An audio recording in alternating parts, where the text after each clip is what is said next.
All right, ladies and gentlemen, welcome to another episode of Man in the Middle. I'm your host, Ab Judah, or Mr. Ja, or however you know me. Our moderator for today is an old friend of mine, somebody that I've known for a little while now. Overall, solid person. Miss Yada, please welcome her to the stage, guys. Hey. Hi, Miss Yara. I'll be moderating our discussion today. A little bit of background about me. I am a mom of two. I'm an OG mom, a boy and girl mom, but I have been a boy mom for majority of my life. My son is 24 years old, so there's nothing that I probably haven't experienced when it comes to parenting a son and the co-parenting dynamic. Gotta hear that. Boy.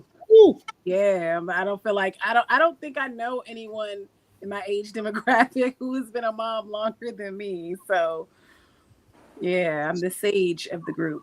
Yeah, that's a grown man right there. Grown man. Literally. No, Literally. So really. it's like, oh, I'm not really raising a son. I raised one. Like Right.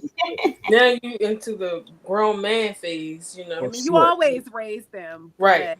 but from a technical standpoint, I have raised him. So Woo, wee. Right. Okay, we can get into that later because I definitely got some questions about that. don't we all? T, if you wouldn't mind introducing yourself, please. Just briefly. Hello, everyone. I'm not all the way up to 24 yet, but my son just recently turned 18, so I have an 18-year-old and I have an 11-year-old, and I'm helping to raise my nephew that's 15. So three young men in my house. One just officially turned 18, but he's still in school, so he's still under my roof and following my rules. So. Good, good. He I legal. also have a 9-year-old daughter, but she's the baby, so they're over top of her, so she's running us crazy in here. But Good. And then Brittany was on our first episode. Brittany is also an old friend of mine. Brittany, if you wouldn't mind giving like a brief introduction as well. Of course. My name is Brittany. I am a boy mom. I have two boys, 11 and 7. I'm sorry, 8 months. 8 months Monday. So 11 and 8 months. Yeah, I'm somewhat just getting started on the journey. I started and then I started over 10 years later. Yeah. So I'm in an awkward space, if you will, in that preteen arena, but also in that first, everything is the first space. So, but the second time around is very much different than the first. Really? Absolutely. in a whole different era. Yes. Yeah, Yes. that's true. That's true too. All right, so the topic that we have for today is about inconsistent fathers, right? I know a lot of times we talk about fathers who are completely absent, but the conversation today is about fathers who are, I guess you could say they kind of present, but they in and out at their own discretion. They come, they go. Um, does anybody have any real world experience with that type of situation? Yes. If I don't want to I get would into it. defer to our guests first. Feel free to share those experiences. What has the dynamic been like in your co-parenting arrangement? So I do have that experience. What I can say is that it has definitely gotten better with time. So my oldest son's dad, in the beginning, it was when we first separated, it was one of those situations of if it's not you and I, then I don't want to be involved type thing. It always, no matter what efforts I made, it always circled back to a relationship with me and him. He lost his oldest son, who I helped raise back in, this is 2025, so 23. He lost his oldest son in a tragic fireworks accident. And that honestly kind of changed the game. So while there's still inconsistencies, he has, he does make effort. And we actually just had a conversation the other day about my son, when it's time for him to go to high school and everything. And we talked about private schools, and he was talking about him being able to help and contribute. And I had to make it known. I'm like, even if it's not always monetary, I do appreciate where you can step in and where you do step in, things as little as like picking him, helping to pick up from school, like that helps me tremendously. So it's been a journey. It's definitely been patience, but we've experienced some growth, and I'm just grateful, like, for where we are now. It's not perfect. It probably never will be perfect. He never really had that father figure himself, so not to make any excuse, but he honestly doesn't know what it looks like. I'm just grateful that he has made an effort because my son is the youngest, but he is, now that his oldest is no longer earthly present, he is the closest to him. My son is the closest to him. So, Mm. yeah. How about you, T? What's T? Um, so okay, so I have two different baby fathers. My first baby father, he was older than me, but my oldest son, he was consistent in Malachi's life when he was younger. He ended up getting locked up. And when he got locked up, things changed. When he came home, I was, I had learned how to manage and do life without him, and it just wasn't adding up anymore. Since then, he hasn't been as consistent. Kind of the same little story. Like, if I can have you, you're not going to. Basically, I'm not going to help with the kid. Um, my second son's father, he was very consistent in his son's life up until he moved away. He moved to a different state. And once he moved to a different state, COVID happened, so it was like everything was locked down. So it kind of made them kind of like separate with their relationship, and then it just got to the point where I guess once you get used to, not making an excuse for it, but I guess once you get used to the absence, you don't make the effort. I don't know, but I've had it both ways. I've had both of their fathers be involved when they were younger, but as they got older, about between 5 and 6, they both have left the scene. So Mm. So I do have some questions. First, I do want to just, share first that I absolutely relate to that with my son's father. I mean, as you can tell, based on his age, we were teen parents. So we had him in high school, and he was actually a phenomenal dad. Like, he was a great dad. We were a team. We did everything together. We had a village. Like, it really was not even like, it was hard for me just because of the balance, but I think I had it a lot easier than most of the teen moms that I knew or ever heard of, as far as like just the support. So it was about halfway through my son's life when the dynamic just shifted. For him, I had ended things with him. He was upset at first, but it never stopped him from being a parent. It's just when he got into a new relationship, there was conflict there. When, mind you, I'm not involved in this at all. I have removed myself from this situation. I think I'm across the bridge. I was living in Virginia at the time. I moved back to Pickens County. I'm out of this situation, but she wanted issues with me because of a jealousy thing. I've known him since I was 11 years old, well before we ever dated. His mom has always been another mother to me. My mother passed a couple of years ago. She still feels, that gap for me. That's just who she's always been to my sisters, to my cousins. That's how she was when we were growing up. So we were close anyway. She resented that. She felt the way about that. So she created drama. And in an effort to try to prove to her that nothing was going on with us, he basically kind of carried it with me and his son. My son didn't care for her for obvious reasons. That lady she was off her rocker, and he didn't feel comfortable going over there to his dad's house when they started living together. And at 14, I feel like I would ask my son, what can I do to make it comfortable? Why don't you want to come? And he's like, well, if he want, he know how to call me if he want to come. And I'm like, why are you okay with this? And it's like he just took the easy route out. Brett, I relate to my son almost passed in 2020 in a near fatal car accident. He was in the hospital for 24 days, and you would think that would motivate him, kind of like, you say your son's father kind of kicked into gear after that happened. It took him 3 years to see my son after that accident. And even then, it was because I came out there to see his mom. Otherwise, he had not seen my son other than at one time since his accident in 2020. So I absolutely relate to that.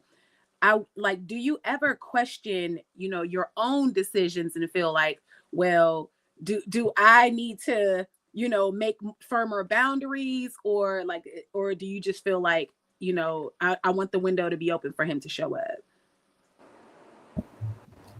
Are you asking me specifically? But both of you, actually. Oh, so I feel like I do more than enough. I don't push, I don't pull. Um, we went through our challenges, and I was in a space where I tried and tried to make it work. I tried to be a two-parent household. I tried to do it right. I was young. I consider young. I had my young oldest at 26, but just my experience now, I can see how young that really was for me, because it's, having another baby just has been a different journey. But I just leave it open. My son, even as he was growing through it, he used to be in a space where he would always want to call his dad, try to make the effort, even as a 5, 6 year old. Hey dad, how you doing? Things like that.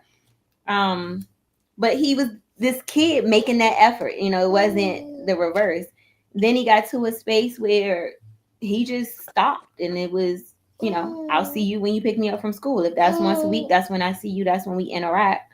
So, my dad and my brother really fill the void in that space. And my son is very active in sports, so his coaches, he has those men in his life that I think he just is like, when dad's here, we have a conversation. But hey, but in his absence, I don't think it hurts. Like, I make sure that neither of them, because both of my boys have different dads, but neither of them, they don't miss a beat. Like, You see. Yeah. So for me, in the beginning, I was like the same way, like not trying to be a statistic, making sure that they had, even I think staying longer in the relationship, because I didn't want them to have a single mother and, not come from a 2-parent home. I already wasn't married when I had them.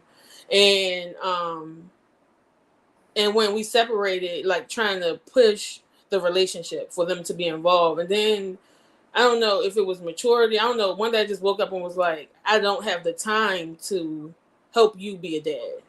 Like I'm trying to figure all this out for me. And it's taking a lot of energy to make sure that these children are, civilized, like making sure that they're in order. And I don't have time to tell you why. If it's not important to you, there's no need for me to force it. And then, like you guys have kind of like shared, the people that are, I just strongly believe that the people that are involved in your life, or the people that love you, they make a difference. My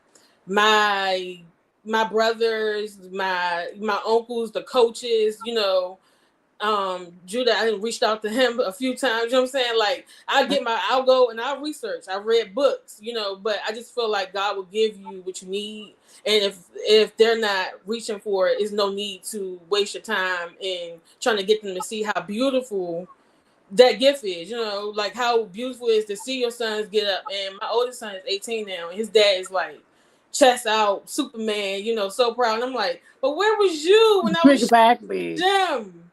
But that's a different story. But yeah, so I just realized what was worth it, like what I had time for, being a single, like I said, being a single mother. I think too with my second child, I felt like I failed again, like to go back and then be back in a situation where it didn't work out. And it wasn't more so, it wasn't so much the working out part, it was more so like the absence of him. You know what I'm saying? Like him not still saying what I knew that he could be a great dad. I thought that the children that I shared, the men that I shared children with were good men, at that time.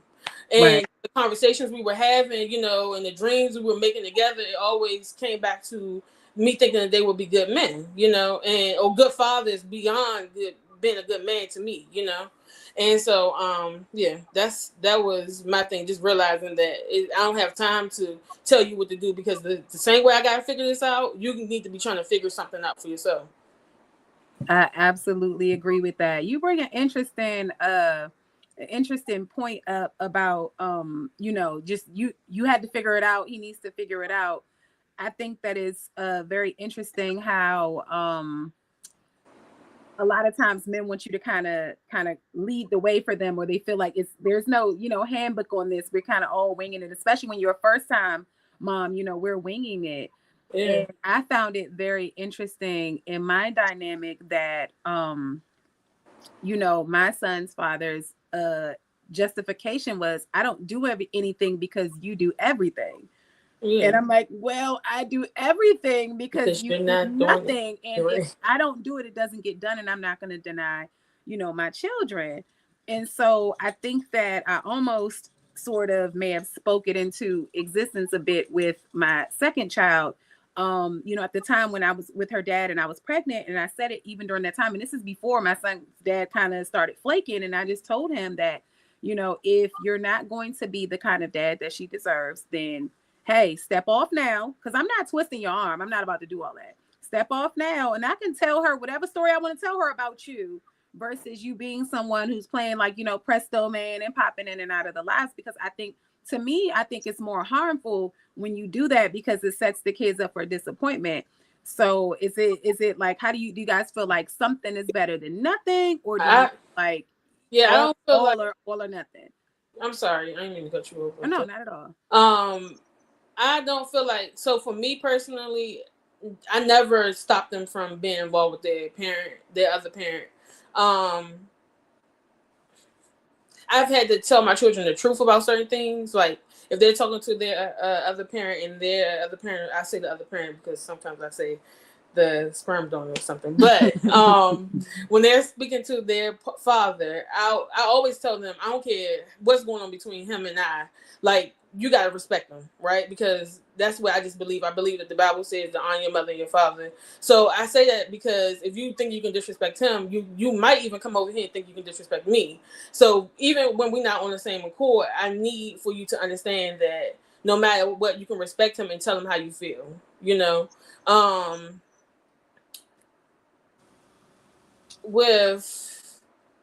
so I never like separated them from being able to speak to their other father. Now, when they get to a certain age, I said their other father, from speaking to their father. But when they get to a certain age, it's out of my hands at that point, right? So at one point, I might be like, "Hey, did you talk to your dad? Have you let your dad know?"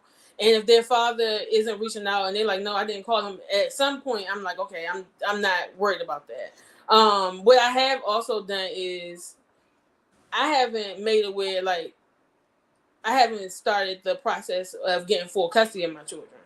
Mm-hmm. And because I always wanted to leave that door open. I've let them let them know what schools the children go to, because the same way I can go get a birth certificate, I can go get a social security card for my children, you can too, because you're the other parent. You can do everything I do. You can go up to the school. You can do a lot of things. I had a situation with my oldest son when he turned 12. We were going through like puberty. He was, smelling himself. The game had him stuck, and he wasn't doing what he was supposed to be doing. And his dad came up from North Carolina, took him, and didn't tell me where he was like enrolled in school. Like just took him. And when I called the police was like, that's his child. Yeah, it's nothing you can do about it. Yeah, and so you got to go to custody. So at first, I'm telling you, I was losing hair. I was stressed and depressed. Okay, my youngest son was praying over me. That's how bad it was. Wow. And then I just woke up one day and was like, look, no, I had a conversation with God, and God was like, the same God that loves him loves you. So like, I'm gonna take care of Malachi wherever he is, And so I just chilled out with it, and I just did what I could do on the back end, meaning I had to call the superintendents and tell them that I was the other parent and I wanted to be involved with my son on the back end. And I had to do research to find out what was going on with them. So if I had to do that at one point, I feel like they can do it too, if it's important to them, So I don't stop them from having a relationship with their fathers. I've had to try really hard to take my feelings out of things and just deal with what was in front of me, and understand that it's a blessing both ways. We both were blessed with the child, and I can't make it important to him. Like I said earlier, I can't make it important. So, I still let them be involved. I don't make it effort to reach out as much as I used to, or make it where they have to reach out. I feel like they're all at an age where if they want to reach out, they know how to reach out to their fathers. But yeah, we're not wasting time. Life going on. Life is moving fast over here. So Exactly. If I could jump in real quick, like Yes, man perspective. I'm not, not I'm not, yeah, I'm not gonna hold y'all. This shit kind of broke my heart a little bit, like hearing like some of the stories. Like, I don't. I like to think positively that men doing what they're supposed to be doing. Especially in situations this serious where children are involved. So I like to think positively, right? Like the men around me who have kids, they're involved. So like when I hear stories about like men who just like not involved or it's just to me it kind of throws me into a different space where it's like, damn, like when you don't see it all the time, like in front of you, it's kind of like you're almost in denial a little bit. Like I want to be in denial. You know what I mean? Like I want to believe that niggas ain't going like that. Like I want to believe that in my head, right? But like when I hear these stories, I can't really be and in disbelief. denial. Right. You Be know what that razzle dazzle in it at all. I couldn't I'm imagine saying? going to sleep at night not knowing if my child ate today or, things like that. Like I could not imagine just going on with my life like I did not produce a child. But I mean, It happens. It happens Yeah, definitely. yeah. And to the point, so to Ab's point, yes, it does become difficult for me because it's like I have all of these great men around me, my friends, my family. Like, how did I end up in this position with two dads that just don't contribute, don't the way that they should, don't do their part.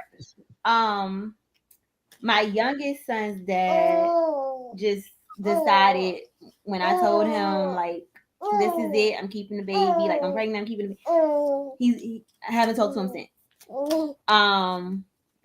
Yeah. So, and mind you, both of my boys are the youngest to their dads, their dad's kids. So I'm in a position where I've seen it both ways. So to your question, Yada, of asking, is it some better than none? I think it depends on the situation. Like, because I know there's some bitterness based on the decision that I made for myself and my life. It would have imposed some negativity during my pregnancy, which ultimately could have impacted my child. yeah. And I kind of experienced that my first time around. Like, we were together, but it was a lot going on. I was very stressed out my very first pregnancy. My second pregnancy, without having that person to be there to be negative or positive or argue or try to have it their way, from day to day, it was peaceful. Like, it was peaceful. I ended up giving birth early the first time. The second time I went full term. So it just, I think it depends on the situation. It depends on the person. Both my boys, their dads are, I'll give them credit. I mean, they're good guys. They just have some really bad qualities. My son's dad was like super. I mean, my youngest son's dad was like so super supportive of me. Like, stood in the gap for my oldest son. But then when it was time for us to deal with, where we were, it was like, yeah, I'm out. Like, with no warning, no question, no conversation. And it was just like, wow, like, you were this stand-up guy that I applauded. I gave so much credit to an outstanding father to your two oldest kids, but because you're insecure about the situation you've created, now you can't, be a part of it. Whereas, my oldest son's dad, it was just his troubles and wanting what he wanted. And then unfortunately, it's a tragedy for him to realize, like, this could be gone any day. And I'm glad that God kind of stepped in and had him to see that. So it's a toss up. Every day is different. And I think about this all the time. But it can be, I've seen it where, they say sometimes an inconsistent dad, I'm sorry, an inconsistent dad can be worse than a deadbeat dad. And it's true. Because depending on like what that man is into, like, is he even a good role model for your son? Like, if he wasn't, Very good point. because of his inconsistencies or because of the things he does or doesn't do, is he even that role model that your child needs in his life? So Let me I ask. was about to say, can I say something off that? Go ahead. I Go was ahead. gonna say that was my line in the Oh, same. because I was going to say, like when you was talking about the role model part of it, I learned from my own experience with Malachi, like when his dad came out and stuff, Malachi started, he was asking questions. He wanted to know, he wanted to understand what was going on, and then, like you said, just piggybacking of like my family, not like them not being like street guys, but very involved with their children. Even with my children, they help take care of my children. Just family oriented.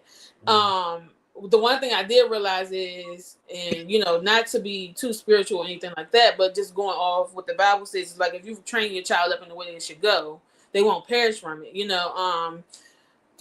Because with Malachi's dad, when he was doing certain stuff, Malachi knew like, oh no, this not like it don't feel good in their spirit when home is good. You know what I mean? But I can't say that that's not, because sometimes they want to look just like their father or their mother, whatever. The girls want to be like their mothers, and the boys want to be like their dads.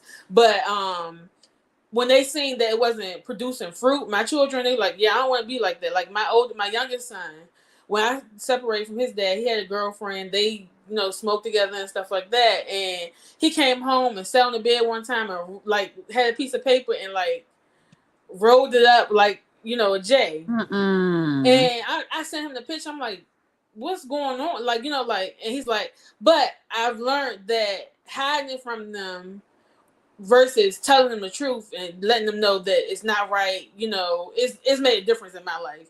Where at one point I tried to, because I also have a bonus daughter from their dad too. My oldest son and my baby girl have the same father, and their sister I helped raise her, and I always made them feel like we was living like it was Bill Cosby, like we went to bed and then he going outside hustling after they go to bed, but I made them believe that everything was sweet.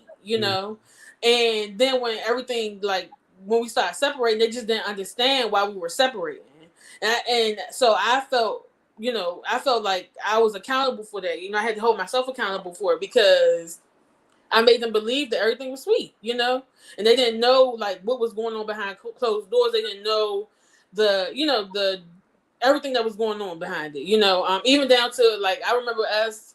Like I said, I was young, and just trying to make a way for us. I remember I had left my mom's house. Me and my mom had gotten into an argument or something. I had left my mom's house, and he came and picked us up, but he wanted us to be in the trap house with him. And my son was like like, he wasn't even like, he was like maybe a year, maybe two. And I'm like, you know, terrified out of my mind, like, because I didn't want anything to happen to my son.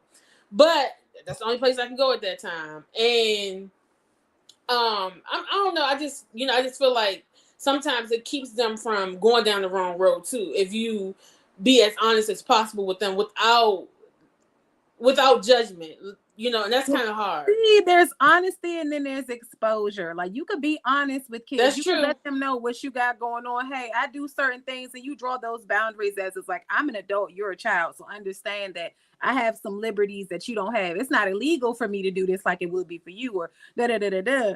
But it's another for them to know. For you, I don't have to expose you. I don't have to see me with paraphernalia. You don't gotta see me rolling up. I don't want to be that comfortable with That's you, true. so you don't go home and think that, because sometimes they see it and they emulate it just because it looked cool, regardless of what you say. They're like, it look kind of cool over there. Then they want to go home and, kind of piggyback off of that. And so I Um, definitely feel that as far as like, role models, I felt the same way. I didn't feel a way like, okay, you kind of abandoned my son, but you're not the man type of man I want him to become. exactly. I have 6 brothers. Oh, And I got some great men as brothers. So I'm like, it don't have to be you, babe. He gonna be good, regardless. So right. I feel you on that one. My Yeah, bad, Ab. Go ahead. that's good. Uh, I wanted to ask a quick question, then I wanted to go into a clip and get your opinion, everybody's opinion on it. So the question I had is kind of like in hindsight, right? In hindsight, um, was there any like warning signs or like red flags that maybe you ignored, or I'm not? This is not even me like trying to put it on y'all. I'm just asking, just so No, that's and funny, Ab, because I thought about that, and I thought about how, sometimes not all, red flags are not always red until you're in hindsight. when you have the full context. So I'll start that off. It was no red flag for me in the moment. When I reflect on it as a grown woman, a mature, educated woman, I can look back on things and say, okay, this could have been a red flag. For example, the fact that, like, because like I said, the first 14 years of his life, he was a great dad, and he flipped the switch. So it's like people expected me to know that he was going to do that. Like, oh yeah, sure, I knew that halfway through my son's life he was going to turn into something else. But the reality was there are little things about him that could have alluded to that I would not have known until after the fact. Like, okay, going back in the day, I think about the fact that he's never really found his own job. Like somebody always put him on. And while that may not sound like a big thing, when you look at it through a different lens, it's like, okay, you're not really pulling that weight. Somebody else did the lifting, they put you on. You go to work, but they put you on. You're not putting forth that front effort to go do it. Or situations where it's like he had opportunities to advance in his in his work field and make more money, but it might have required a little bit of uncomfortable changes in the interim. Like, yeah, you might got to work overnight for a little bit, but hey, it's paying your dues. You're gonna make double what you made. You'll be able to support your kids with no problem. He's not willing to make himself uncomfortable for the betterment of his life and his children. That comfortability is a sign that, okay, yeah, he might get real cozy with the fact that you're doing a lot of this heavy lifting, and he's going to be okay with that. But you don't look at it through that lens when you're not in the situation. When he flips, then everything becomes clear. So for me, I don't think there were red flags that were explicit until after he pulled what he pulled. So for me, yes, there were red flags, but I chose to focus on the good and what I saw and how I felt in the situation. It wasn't until I stepped outside and looked through the window that I could see the bigger picture. I could see the flags. I could see what others may have known or had seen, but I was so focused on I was selfish, honestly. It was about how I felt in the situations. And to be honest, neither of my boys were playing. The second one was like a real big, oh my God, how do we get here? Like, well, now how do we get here? We know that, right? But we know how we got there. Right. We know how we got here. But more so just like a baby, like what? Like I actually, when we first were introduced to each other and he approached me on a different level, I was like, dude, this ain't even the problem you want. Like this, and he just kept going, kept pursuing. So eventually I gave in, and it was just that relationship just really had me focused on me. So it was real different the first time around. Yeah, I just, I don't know, but I also believe, and T, I'm going to say I admire your faith, because going through situations like this, it's so easy to waver and question God, and like, how did I get here? Why am I here? Why is this happening to me? But what I can say is I believe that in a sense I manifested both of my boys. I put it out in the atmosphere, and God was like, okay, literally to the point. And I'll tell you guys real quick, like my oldest, I had my godsons all the time, and people would ask me like, when are you gonna have your own baby? And I was like, I don't know, maybe when my youngest godson turns 5, I'll consider, settling in and having a baby or something. My youngest godson's birthday is May 28th. My son was born June 3rd. Oh wow. Right. The baby. So people, it was like the same question. You gonna have another one? You got this one boy. You gonna have another one? I'm That's like, a rude question to ask, because you never know fertility issues people have to be asking them when they're gonna have a baby. Like, girl. Yes. So and I was like, I got this. I'm good. Like my son is coming up on 10, so I kept saying, if I don't have another one by the time Carter turns 10, I'm good. We can lock in at that point. I tried to get my tubes out and everything, and my doctor wouldn't let me. Yeah. Literally, my second pregnancy was confirmed on my oldest son's birthday, on his 10th birthday. So with that, I just be like, okay, God, like I was just throwing things out there, but I see you got a sense of humor. So clearly this is where I'm supposed to be, raising these boys. And I'm grateful for the opportunity and to be chosen, to be their earthly guardian and their mom. But yeah, it wasn't I can't even double back on it because I literally spoke them both into existence. Period. Funny story. Just to give you that before you go, T. I found out I was pregnant on April Fool's Day, and nobody in my family believed me. It took like a week. They just thought I was committed to the. I'm wow. like, no, seriously, I swear to God, I'm pregnant, and they thought I was just like really trying to prank them, but there was a kid in there. I'm sorry. Go ahead, T. That's funny. No, so for me, like being my age now, like I see the red flags, but then no. So my oldest, my first baby father, he had a daughter. You know what I'm saying? He was very involved in her life. It was certain stuff. Like I said, we lived like Bill Cosby's doing the day and he was doing his thing at night, you know. So like he didn't want you cursing around her. Like I was reading stories to her. Like, you know, it was a real, like we really, you know, I had my idea or our ideas of raising our children and getting married and stuff like that. And I would have never thought that even if we separated that this would be our story, because even though his daughter and his daughter's mother separated, they, you know, he still was adamant about being involved in his daughter's life. Mm-hmm. Now my second son's father, he was both of them I knew since I was a child, of course, but I knew him since I was 13 years old. So I was just, for me personally, I think I was just giving him the benefit of the doubt. Like, you know, like, okay, you know, life be happening. He lost. That's another thing too. I think I see them in a different space because life be happening. So I'll be trying to give people grace and, you know, mercy, because I do also know the things that they've gone through. His dad lost his mother and his father by the time he was 15. Only child. So I was trying to be like very understanding to that. And I knew that, like, still to this day, I know that he loves his child. You know what I'm saying? I just don't think that, I honestly think that he knows that he can't give him the life that he deserves. So he rather just pull back, where I feel like it's Mm-hmm. something in you. Everybody has something that could benefit the child, you know? So I But don't why think can't he? huh? Why can't he? Why can't he?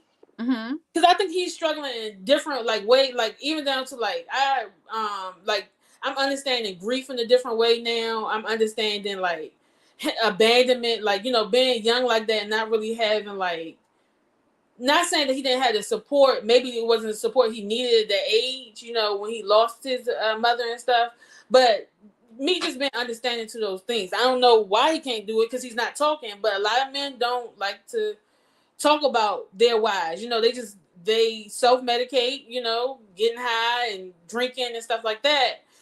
So I think that's why he's like, you know, you're doing good, and if you need me, I'll be here. But how You can I would step, you know, like you would think I'm it in would be the country opposite. with your child, you know, like how can I, like, I shouldn't have to do that. All you have to do, because for him, definitely I've left the lines of communication open, you know. Mm-hmm. So it's not like I haven't tried to make sure that we communicated about him, because I was being understanding to that. But I will also say that by the time we had our child together, I think I was 25.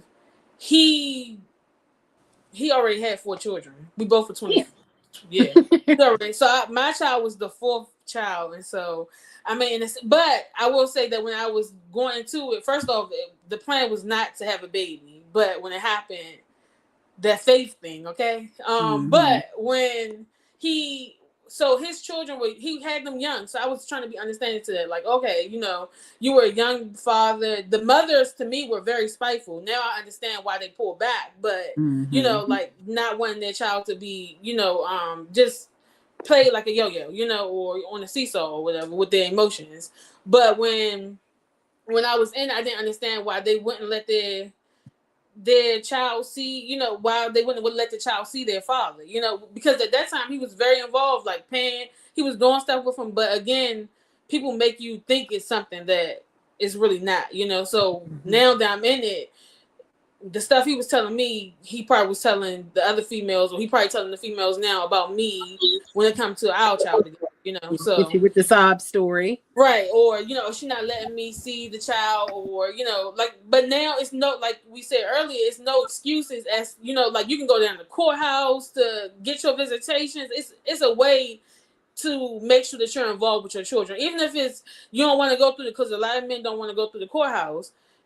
Call up to the school, call your child. Most of the children got cell phones now. You know what I mean? Like, it's a way to still be involved with your child, so that your child can know that They don't they're want a to go. priority in your life. They don't want to go through that courthouse. They don't want to risk that 50-50. It's like, no, I want a little 20%. I don't want Right. 50%. But Right. I just So don't think there's a justification. I think that you need to, like, if you didn't have that growing up, you would think that you would pour extra into your kids so they don't feel like the child that you felt like coming up.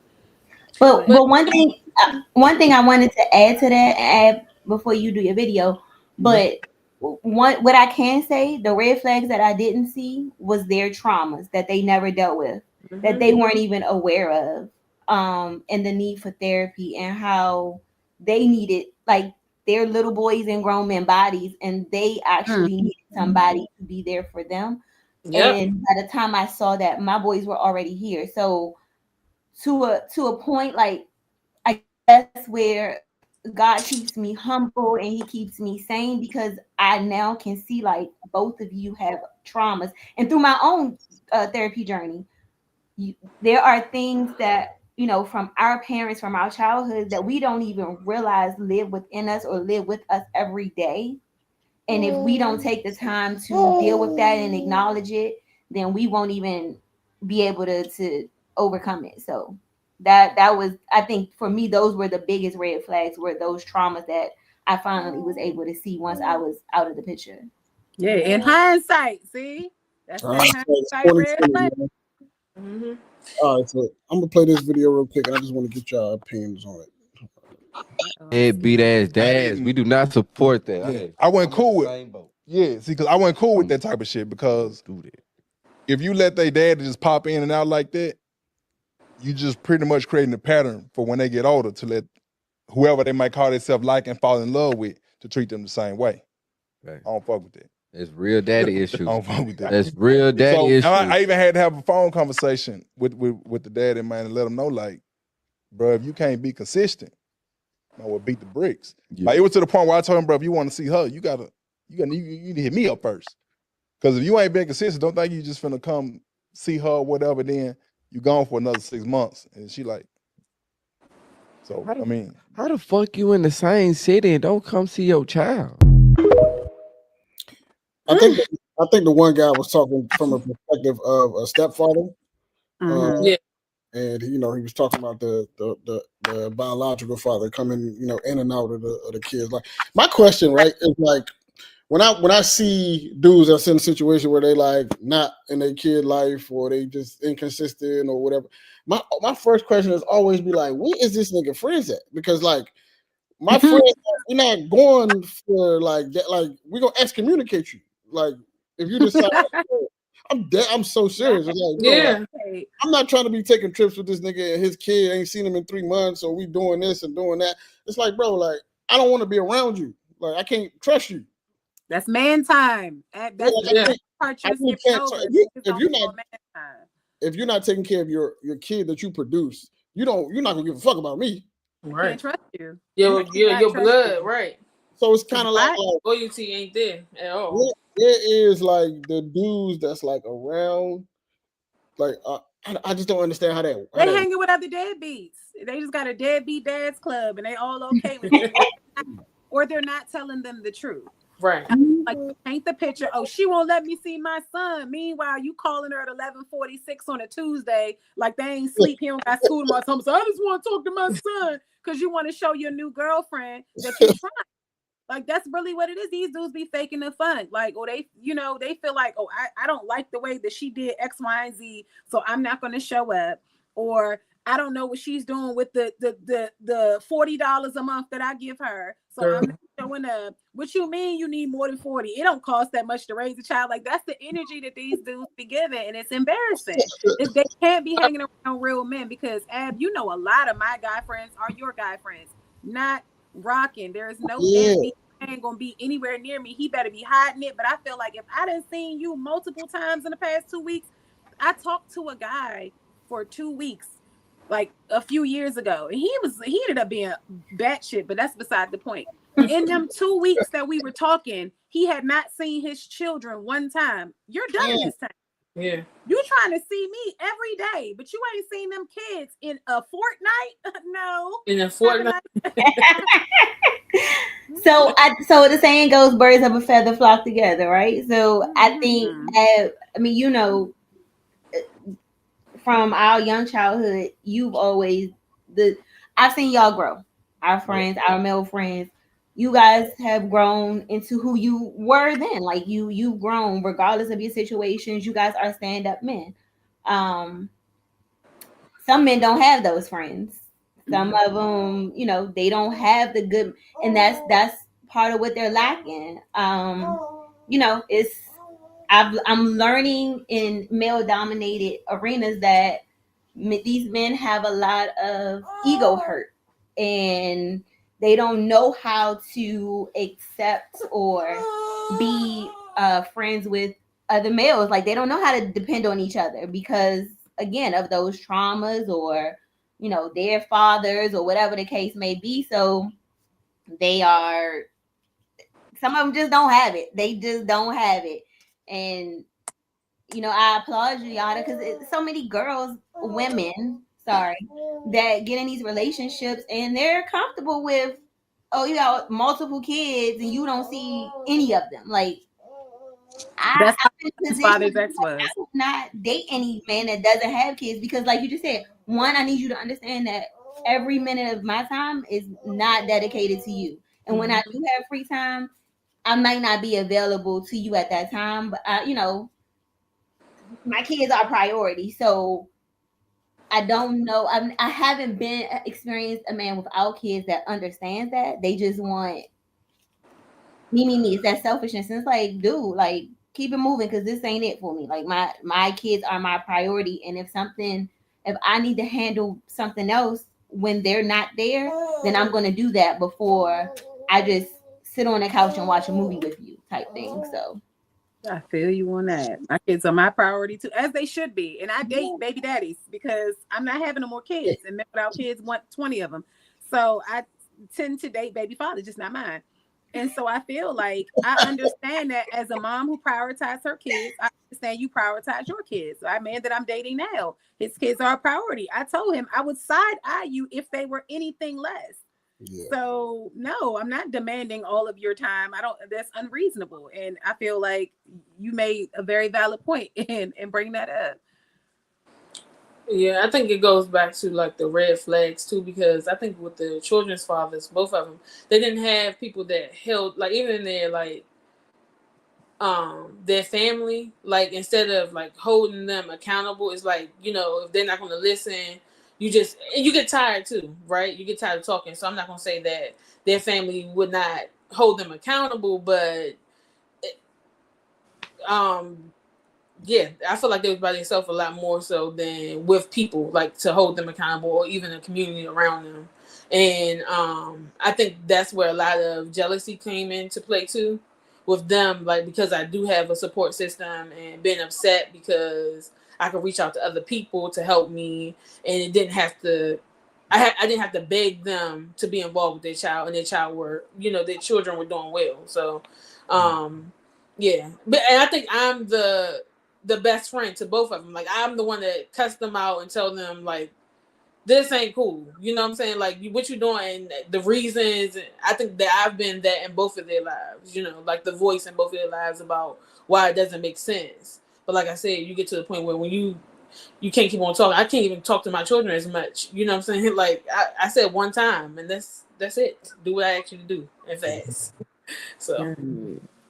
I think it get tricky in situations where like you can't really, or you don't have enough time, or you don't have the wherewithal to like acknowledge or to assess all of the things that go around a man.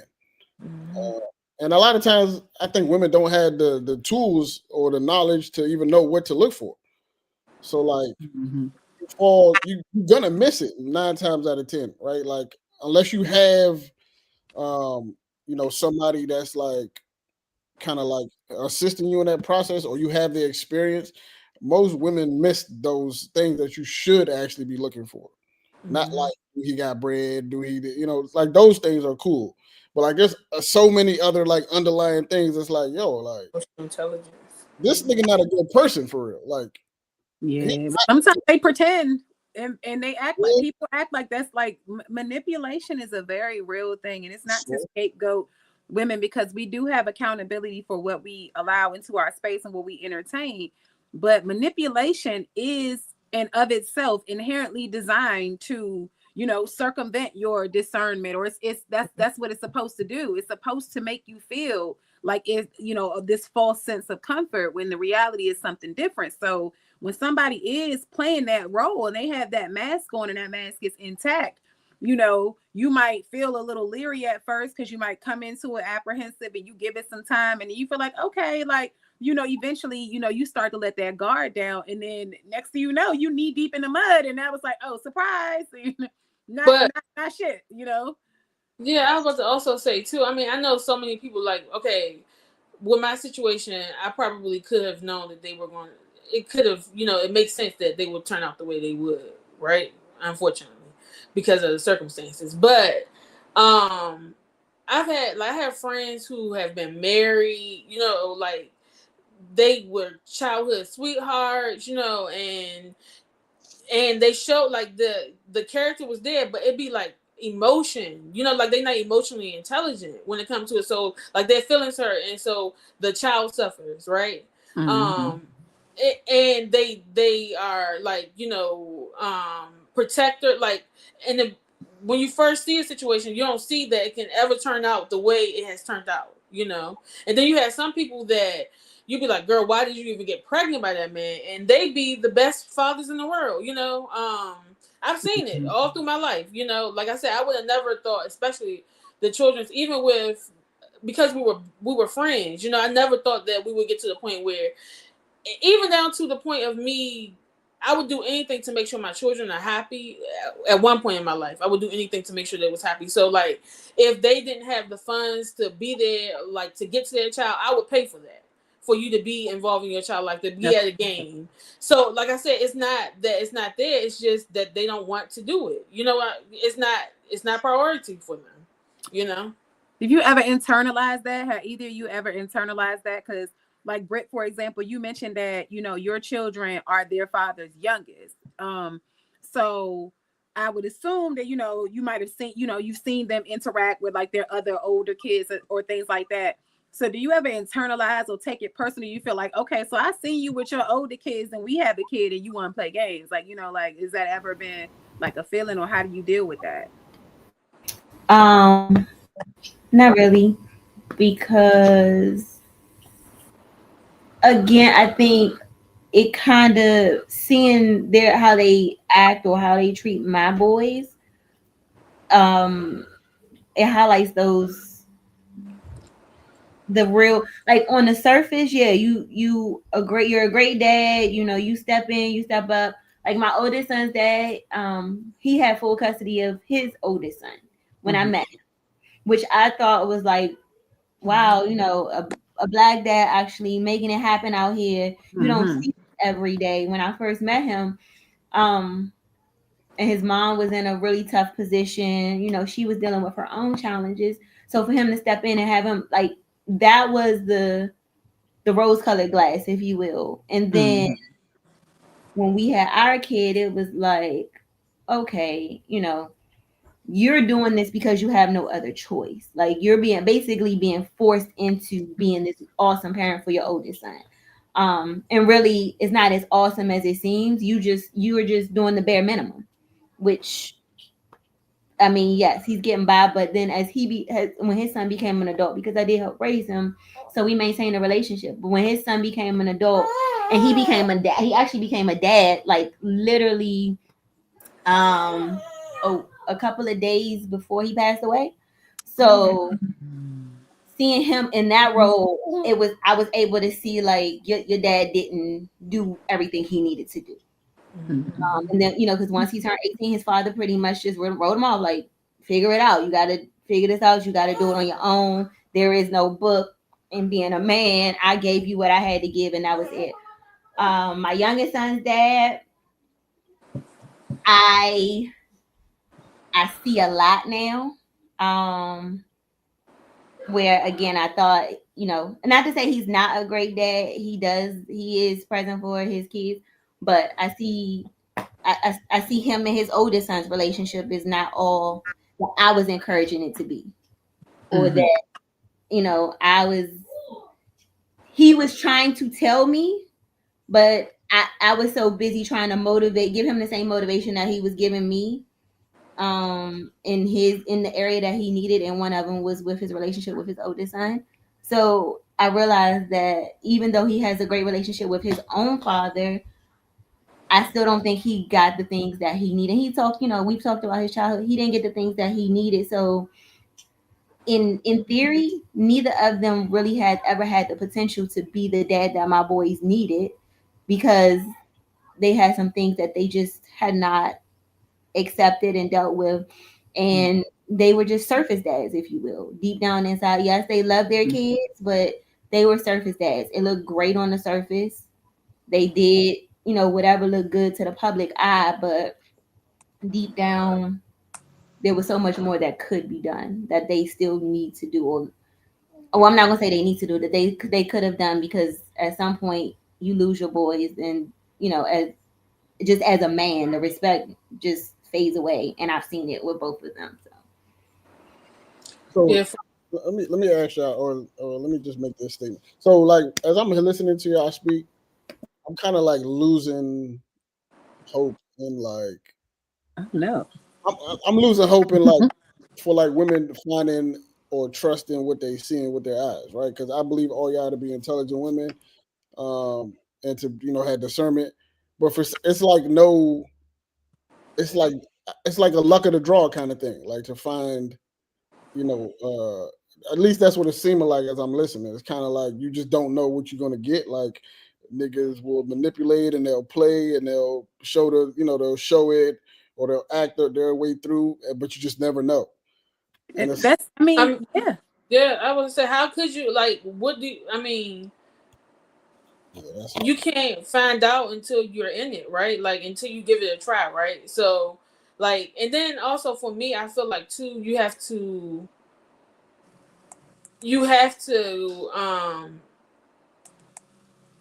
see, like, you believe who people are from when believe who people are. So you can't, like, assume, like, I don't want to, I guess I want to say that I don't want to, like, my boyfriend now, I don't put him in the same category as what I've experienced. You know what I'm saying? So everything he does that would remind me of my children's father, I try not to put that on him, right? I'm giving you your freedom. I'm giving you your chance to show me who you are, right? But he's still here, right? So he's doing something to make me keep him around. But it can get to the end where we have a child together and it can be the same situation, I think it just, like, it's a heart of the matter. Like, what I'm saying? You have to really know, you can only be responsible for yourself. And that's what I was about to say, as far as y'all just questioning about then what was the question you just asked about? Internalizing, Internalizing them kind of not pick being and choose. involved. Yeah. Right. So I think that, like, I've learned that my children will have everything that they need, right? um God has kept his promises with that. And so, while I think that, because what society tells us, like, that they need their father to be consistent and involved and to help raise them, God knew that that man was not going to do what he was supposed to do. Like, he knew before I knew, right? So, I just feel like God puts the right people in your life, the right everything, like, kind of works itself out. I don't feel like my children had, like, I'm glad that they didn't have to. No, I'm not even gonna say that. I believe that I believe that they didn't need to be involved in it, because if they were supposed to be a part of their father's life, they would have been involved in it. But they've been in other situations. Other men have stepped up, and have had a relationship with them and they've been able to get what they need, you know. Yeah. So I'm not upset. At first I used to be like, even down to child support, because I just recently put one of them on child support, but I never put the other one on child support. And he would talk to me like on the phone, like calm, cool, collective, telling me about how he taking care of other kids or how he just had another baby. And how sway, like how are you able to even, how is that even happening? Like You're where not is paying the doctor? Yeah, but even if you was paying for it though, like it's not gonna you're not gonna, even if I go down here and put you on child support, you're either not gonna pay it, right? Even you're gonna either pay it and it's still not gonna make a difference because it's still not enough for your kid. You know what I'm saying? No white, I mean, that's just my opinion, but nobody should be able to tell you how to take care of your child, you know, like, or how much money, you know. So it would just be for me, yeah. So that's, yeah. Let me just, because that can make me real upset. And to your point, I think that people sometimes they just change. Sometimes they change. Sometimes they misrepresent themselves from the beginning. Sometimes things are, they might be overzealous about something in theory, but not so much in practice. And so, like, because there are men that will beg you to have that baby and then abandon you and the baby. And it's like, how did we get here? But it sounded good. Everything about it seemed good. It was all good. Then you get knee deep in it and it's like, hold up. It's work. I didn't sign up for all of this. And then they had that luxury to step off. But it's like, even when you mentioned like grief and things like that, kind of being factors, I just feel like a lot of men make excuses because we don't get that luxury. Not real moms, So like as a mom, I lost both of my parents in 2.5, 3 years, a 2.5 year span. My dad died in October 2020. My mom died in May of 2023. So in that time span, I'm two people's mom, and these are my parents, especially my mom. My mom, that's my girl. I took care of her, and I didn't have the luxury of falling apart because I still had to get up every day and be somebody's mother. Whether I went to work, I might have took some time off. I got some PTO from work, but I don't get PTO from parenthood. I don't have that luxury. I still have to be these kids' moms. And I don't get to say, oh, well, I'm sorry, I'm grieving. I can't do it. I don't get to do that. I can't fall apart. I have to have structure even to my grief. And if it makes it take longer for me to get through it, even though you never really get through it, but if it takes longer for me to get to that space where I can exist, with it, then that's just what it is. But it's like, I didn't get to let those feelings run through me because I still have to be somebody's mom. So I just hate when they make these excuses. It's like you always want somebody to teach you and pave the way, but y'all supposed to be the leaders. Y'all are men. Lead. Show us the way. You didn't have a dad, but you know what you wanted from a dad. Be that. That's a starting place. Like, or just showing up. Like you said, you can get to that part, but just start there. Exactly. ABCs, these are baby steps. Show up first and then navigate, but you can't navigate without showing up. Advocate, and then even also just the showing up part. And that's to your point too about with the children. My children, all my children are here. I say this all the time. Guys trap women too, daily. Like, I've heard conversations like people will say like, "Oh, matter of fact, like when after I had my oldest son, I remember this man walking up to me and he was trying to talk to me, and then he was like, "You're gonna be my baby mother." I said, "Oh no, like see you later, bye bye." Like what now? See, that's a red flag that I can run from. That's a threat. That's a threat. Yeah, that's a threat. That is assault, sir. So like it's I think so. Two questions, right? And then we can, if y'all don't have anything else, we can kind of wrap it up. So my first question is like, if you are, let's say there's a father out there he's been inconsistent or he's been absent, and in his mind he like, I want to make my way back into this relationship. I want to try. I want to be consistent. I want to just do better. Like, what do you think, or what would you say is like the place he should start in that process? Apologizing. You need to start with an apology, and that apology is not just the words, it's the change behavior. And then you have to be consistent to rebuild the trust. So I think he first needs to make sure that he actually wants to do that. Like, are you willing? Do you understand what comes with that? Are you willing to take on that load? Because you haven't been thus far, which is why you've been flaky. So you're willing to take that on and you get it. You need to make amends first, and then you need to regain the trust of your child and your child's mother. And then you have to be the man, stand on your word, and walk it like you talk it. Like, if you got to say what you mean and mean what you say and back it up with your actions. Like, I think it would be like definitely being holding themselves accountable. Like, so with them holding themselves accountable, then it would definitely come with understanding the trauma it's caused to their children. Being able to apologize, like, the to me personally, like actions, all the way around. I don't we too old for talking. You know what I'm saying? I've been talking to you for too long. So like I don't want to hear it, I want to see it, That's where I'm at. And forgiveness, like I have to forgive them daily, Every day I'm out here struggling, I'm forgiving them. So that part, I mean, but the accountability, you coming back and being accountable for what you should be doing in your children's lives, like me not having to ask and it just being done because you know what needs to be done. The same way everything you need in life, they need. So indeed. When you got some of that? No, I agree. I mean, I would I would love for my boys to be able to experience their fathers. But again, I don't want them to end up in a place of being grown with the same traumas because their dads never healed. So just All yeah. right, another question I want to do: is it ever too late? Is there ever a point where it's just like you missed too much? It's just too late, bro. It's like you might as well just go ahead and stay where you at. Yup. No. Damn. I mean, I think that there's a too late in the childhood realm, and then it becomes the responsibility of two adults to decide if they want to have a relationship. Yeah. So it's like you get to a certain point in my child's life while they still a minor, where it's just like, you know what? Nah, I'm drawing the boundary because you're not gonna keep playing on my baby top like this.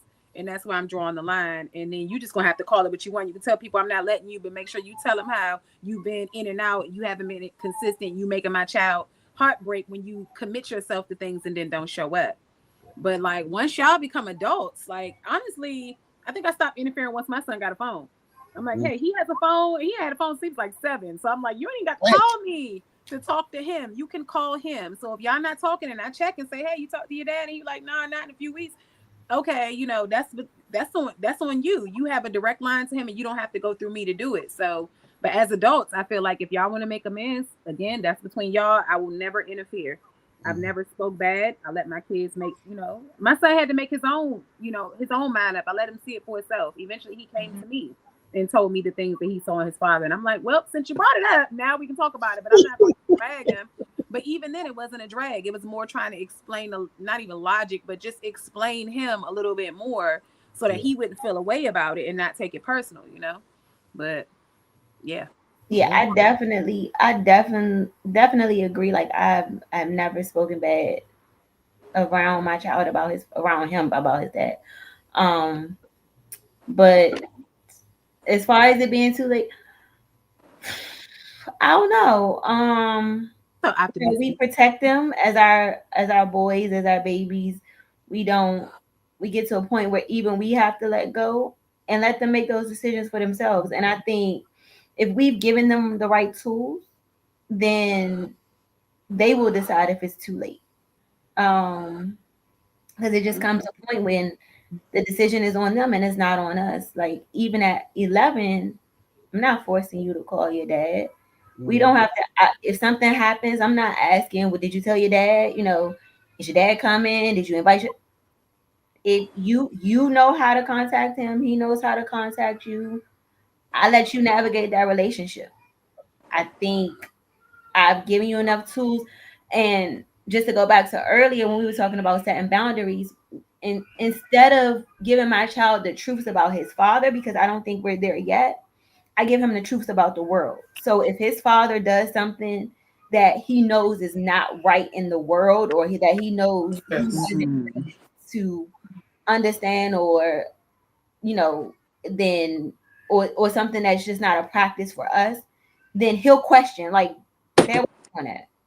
Like, you do know. And I raised my boys. They have a Christian foundation, so they both went to Christian based schools. We go to church, so they have that understanding. And the oldest will quote something from the Bible real quick. Like, don't get me wrong, he is the Roblox kid. He wants to be on media. He wants to be TikTok kid and all those things. But I think I've done pretty decent where he also, because he'll call me out sometimes. So it's just, if he has questions about his dad when we get to the when he's ready, then yeah, we can have a conversation. And I would even be open to having his dad to sit down, like, your son has questions, but at the same token, I make sure that he is well rounded in what he knows about what's happening around him, what he knows about how the world is changing, what he knows about being a young black boy growing up to be a black man in America. Like, I make sure we have those real conversations. So again, just to bring it back full circle, I think at some point that's just, if his dad decided today, I want to step in, there is a conversation that we need to have as parents, because you haven't been here full time. You don't know all of his life, you don't all know all of his needs. But once it gets to that point, it's like, well, you need to contact your son, and that's a conversation y'all need to have, and a decision he'll have to make for his own life. That's a good one. I feel like the seasons. Life we have seasons, and I feel like with I don't think that it's ever too late. I do feel that I don't think that it's ever too late for you to build a relationship. I think that in my life, my biological father came back when, like, I had a man that my father who raised me was a part of my life from the day I was born up until now. And my biological father, we found out that my biological father was my biological father when I was in the third grade. And he tried to build a relationship with me. He passed last year. But I at the time that he tried to build a relationship with me was when I needed him to. So I just feel like when if it's supposed to be, it's going to happen. I don't feel like it's something. It would be their choice ultimately. My children's choice eventually. But I also feel that there's a reason why they have their other parents' DNA. And so I never tried to close that door completely. I like everyone has kind of like shared. I try to make sure that they know what is what's good, what I believe is good, right? What I think would make them good people in the world. But I don't try to close that door with them understanding their fathers or getting to have a relationship with their fathers, whether I think it's wrong or not. It's a reason why they have blood. They have the same blood. It's a reason why God allowed them to be alive and that to be their parent. And I had to learn that young, like when they were younger. So no, I don't think that it's ever too late. Perfect. So we can go ahead and wrap it here. I'm gonna give y'all night back. If y'all have any closing comments or anything like that, please just go ahead and leave those here, and then we'll wrap. I'll jump in and just say, I think every situation is different. I think every child, every mom, it's different. So try not to base your situation based on what you see somebody else going through, or what you think it's supposed to look like. Flow with what works for you. Everything is not for everybody. Everybody's not built the same, you know. Um, and I will say, it has helped me to be able to look at the red flags. Like I said, instead of just looking at, oh, this nigga don't want to be a follower, or this nigga this, more so seeing them as a person and seeing like, this person has some serious deep rooted issues. This person has some trauma, but also using your own experiences to to navigate through, and having giving grace. I know it's not always easy, but sometimes you miss your own blessings, trying to take away from others. So I mean, that can be my only advice. I have really grown through this. Especially getting in the same situation twice. But it's just everybody's different. So you just gotta make sure that like, here I am. First time my space was quiet. Tonight, this is what being a single mom looks like. Yeah. So some days are harder than others, but you'll get through it. You'll navigate it, and it'll all work out the way that God has intended for it to be for your life. He wouldn't bless you with them if he didn't have a plan for it. Yep. So for me, this just came to my mind. So in the Bible, I think her name was, she was a judge. Her name was Deborah in the Bible, and she talks about, I can't remember the character that she was given a plan to, but she was given a plan to someone about how to defeat someone, how to kill someone, and she was telling him how to do it, and if he followed her directions, then he would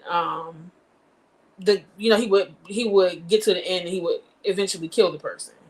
And in my life, that has been like a reminder for me that, like, sometimes when God put us on an assignment, it's not for them to be able to get the blessings that God has for you. They were like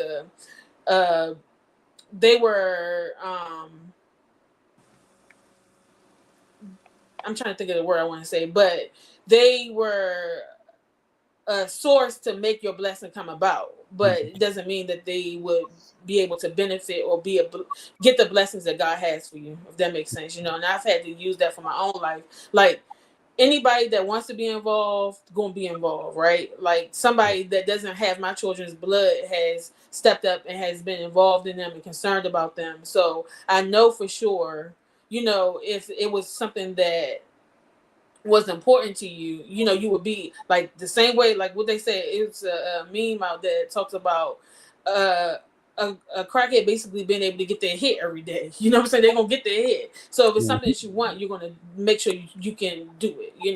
So I just have learned to accept my blessings, appreciate like I said, the seasons that God has me in, and not dwell on what I think it should be, right? What I thought the fairy tale family life would be, and make this as beautiful as it's gonna be. Yeah, good point. Very. Y'all didn't got I'll keep it quick, short and sweet. But you mentioned the Bible.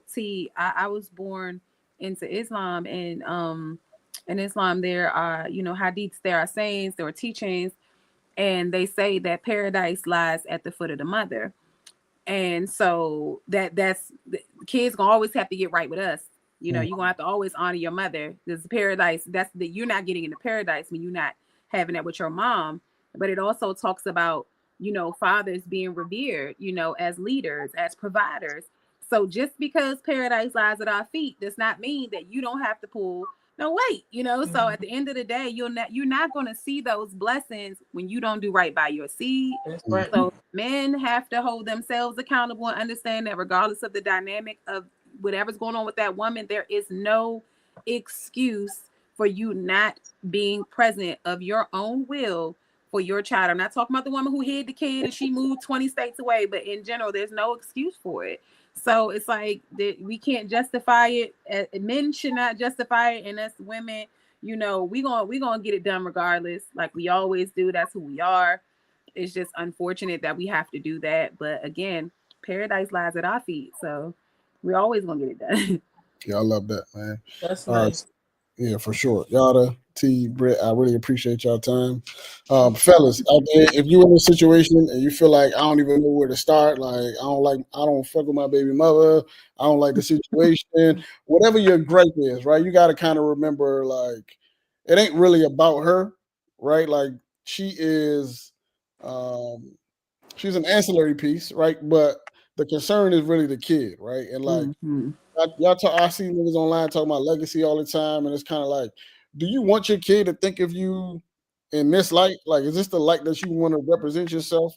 You know what I mean? Like, and I think that's really what I want. You know what I'm saying? Dudes to think about, like, do you how you want to be viewed for real? Like, outside of your relationship with Shorty, like that might be over. You might have wanted her. She might not. Whatever. She ain't wanted no more. Cool. But you can't take that out on a kid. That's not your. That's not their fault, right? But like Mhm. what we was talking about, like be a leader, right? Like we designed to be leaders. Like be that, be that. Like even if you wrong and been wrong, you can make it right. Or like make that attempt. Like make that attempt. Like you know what I'm saying? You're gonna be proud of yourself for one. Your kid's gonna respect you. You're gonna have the respect of that woman as well. Like even if she at first, she giving you, her ass to kiss, eventually, and you deserve it, honestly, but eventually Right. she's gonna like be she's gonna be accepting of you in the fold again. So like Mhm. understand, like you fucked up, it's cool. Or it's not cool, but like you fucked up. It is what it is. Now like do your best to kind of make it right. So that's it, man. None of us are perfect, bro. But like you can't continue going on doing what you know ain't right for whatever reason you got. Exactly. Yeah. Yes. Agreed.